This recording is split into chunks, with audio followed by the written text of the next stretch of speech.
Also tonight, the new, more conservative CNN has decided to give a megaphone to Donald Trump at the same time that he's being investigated for fomenting an insurrection, among other alleged crimes. On Wednesday, CNN will grant the twice impeached, indicted, insurrection-inciting former president an hour-long platform in prime time. According to a press release, CNN will host Trump in New Hampshire, where he will answer questions from New Hampshire Republicans and undeclared voters who plan to vote in the 2024 Republican presidential primary. It is troubling that CNN seems to be participating in the erasure of what happened on January 6th, diminishing the significance of a president of the United States for the first time in history, seeking to smother American democracy and stop the peaceful transfer of power. What's far more damning is that Trump continues to pose a threat to democracy because he has zero remorse for what happened. In fact, defending the armed insurrectionists who caused millions of dollars of damage and left hundreds of officers injured, along with 5 people dead, has become a key plank of his 2024 election bid. You get some of these judges that are so nasty and so angry, mean, the sentences. And I will tell you, I will look very, very favorably about full pardons. If I decide to run and if I win, I will be looking very, very strongly about pardons. Amen. Full pardons. That well deserved. I think that's probably going to be the best, because even if they go for 2 months or 6 months, and they have sentences that go a lot longer than that. Years and years. But we'll be looking very, very seriously at full pardons, because we can't let that happen. What's happened here, and I mean full pardons with an apology to many. Ooh, an apology. David Chalian, the political director for CNN, told Vanity Fair that Trump's role in January 6th, quote, makes him a unique candidate, but that it does not make our approach any different, in the sense that we hold every candidate who comes to CNN accountable for their words. Joining me now is Angelo Carusone, President and CEO of Media Matters, and Charlie Sykes, Editor-at-Large at The Bulwark and an MSNBC contributor. Angelo, let me play you David Zaslav. He's the CEO of Warner Brothers, I think a conservative or libertarian. He's the CEO of Warner Brothers Discovery. Here he is discussing CNN hosting Trump. What happened at some of your competitors? Is a divided government. Right. We need to hear both voices. That's what you see. Republicans are on the air on CNN. Democrats are on there. MSNBC. All voices should be heard on. He's the front runner. He has to be on. He has to be. We're happy that. Yeah. Well, the last guy would.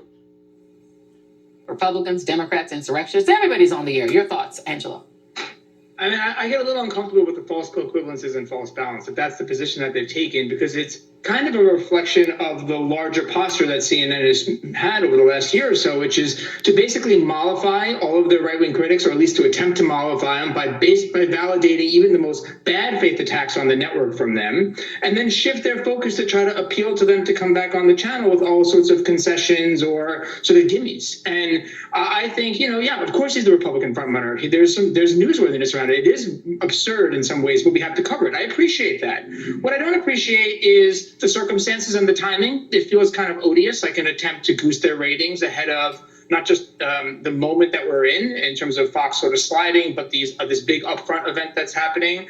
So I think that's a part of it, and I find that a little unsettling. And I think the hubbub and the frustration that's out there is as much a reflection of the fact that they're giving Trump airtime as a lack of confidence that CNN's going to do it well, and then the format, which is, they keep saying, well, he's going to answer questions from citizens. It's not about them engaging in journalism. It really is about just giving him sort of a platform. So it does feel like a laundering, and I think that's fundamentally what the major concern is here.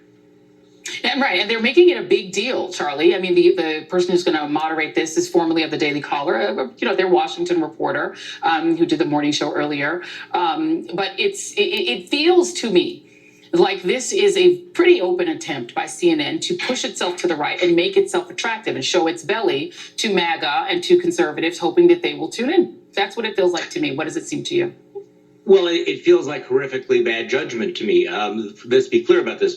This is not journalism. This is entertainment. In journalism, you actually will control with the questions and the answers, and you will have some sort of a filter for misinformation. CNN will not be able to filter or control the disinformation that Donald Trump puts out on the air live, and CNN that will not even be able to control the kinds of issues that are talked about. In journalism, you would ask him about the 26 women who've alleged sexual assault. You would ask him about whether or not he believes that the Constitution should be terminated. You would ask him about January 6th. You would ask him about pardoning the people that attacked the police officers.